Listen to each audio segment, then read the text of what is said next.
This past Saturday, on the 19th of November, the Mosquito Control Board in the Florida Keys approved the release of genetically modified mosquitoes from a 3-2 vote. Now, I was down in the Keys testifying, and I learned some very interesting things that I think everyone should know. There was a person named Derek from Oxitec, the company that produces these mosquitoes, who's a scientist. And I asked him, what about the saliva of these mosquitoes that you're going to release that can get into people's blood if they bite them? Couldn't that be a problem? And he said, oh, we're now checking to see if the inserted gene creates a protein that's produced inside the saliva. Now, they had already released millions of mosquitoes in the Cayman Islands, in Panama, in Malaysia, and Brazil by that time. Millions of them, and they had never checked to see if they were actually forcing a transgenic protein into the bloodstream of human beings. And then I said to him, you know, the process of genetic engineering creates massive collateral damage. When you insert a gene into a human cell, and they did this, and they checked to see, they found up to 5% of the existing genes that were expressing changed their levels of expression. This means you could have new allergens, new toxins, new carcinogens inside this mosquito saliva. Shouldn't you check the full saliva and not just whether this one little protein is produced? You know what his response was? Good idea. This is the company that we are entrusting the gene pool of mosquitoes with.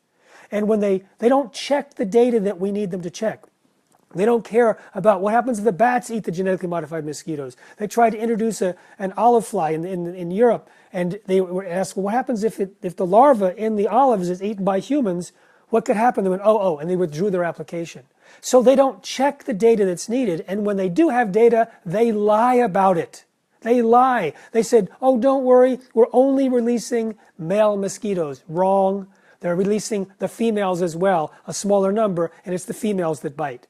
They say, oh no, the male mosquitoes will mate with the females in the wild, and then they'll give birth to sterile mosquitoes. Well, that's also wrong. 3% or so are naturally not sterile, and in the presence of tetracycline, it could be 15 or 18%. So they're lying about the technology. It's a leaky technology, and it may end up permanently changing the gene pool, populating mosquitoes that are genetically engineered that may be dangerous to humans.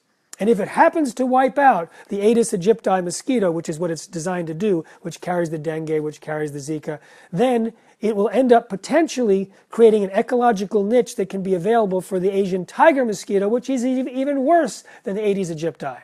What is their response? Oh, we'll just genetically engineer the tiger mosquito. It's this add-on effects that they're not paying attention to. Now, there are cost-effective, non-risky alternatives like Wolbachia, which you can release. It's already found in 70% of the insects. You can release mosquitoes that have this particular bacteria that will cause sterile offspring or prevent the spreading of particular viruses. And this is already being looked at. It's been approved for testing in the United States. It's being used in various places. But it's not this sexy new genetically modified mosquitoes that could permanently change the gene pool and possibly affect our health. Now get this, South Florida. Think about this. Your industry lives on tourism.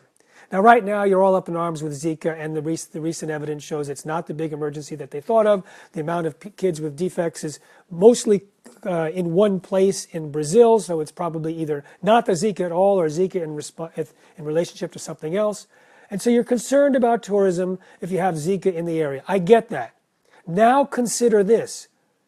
What happens when genetically modified mosquitoes are released? What happens if there is a rumor, true or not, that those mosquitoes are causing health damage? Now, true or not, I want this to be clear. We know that the GM mosquitoes might create serious health damage. We just talked about one area that hasn't been properly investigated, and it might actually cause damage to people that it bites. Now, consider, even if it doesn't, the chances of some tourist family getting bitten by mosquitoes in South Florida is 100%. It happens all the time. The chances of someone also being sick with something at the same time they're bitten is 100%. Happens all the time.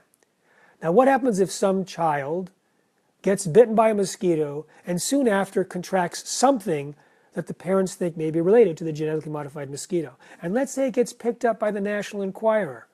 And let's say it gets out and there is a fear, whether true or not, that genetically modified mosquitoes can cause damage to health, maybe death, and that they're a permanent part of the gene pool in your town.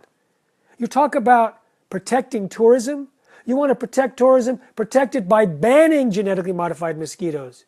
And the thing is, people are nervous about GMOs, and for good reason. The most common effect of genetic engineering are side effects, surprise side effects. People are learning that about the food, and when they learn about the genetically modified mosquito, you may lose millions of dollars, not just for one season like when Zika's released, but for as long as mosquitoes exist in your area and the threat continues or the perceived threat continues.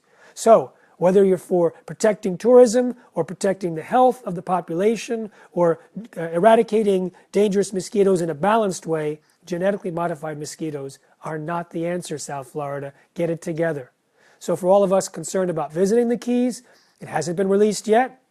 The earliest might be 6 months. Key Haven, which they wanted to release in Key Haven, they voted on election day. We don't want them, so it's not going to be released in Key Haven. So they're hunting for another location where they can conduct an experiment, maybe an uninformed experiment, which is illegal according to the Geneva Convention, an uninformed experiment using the population as guinea pigs because they want the contract with Oxitec. Not a good idea. Okay, everyone, it's our time to protect nature. They want to genetically engineer not just insects, but livestock and algae and bacteria and all the seeds. They want to replace the nature of nature with genetically engineered alterations. We got to get busy. Safe eating, everyone.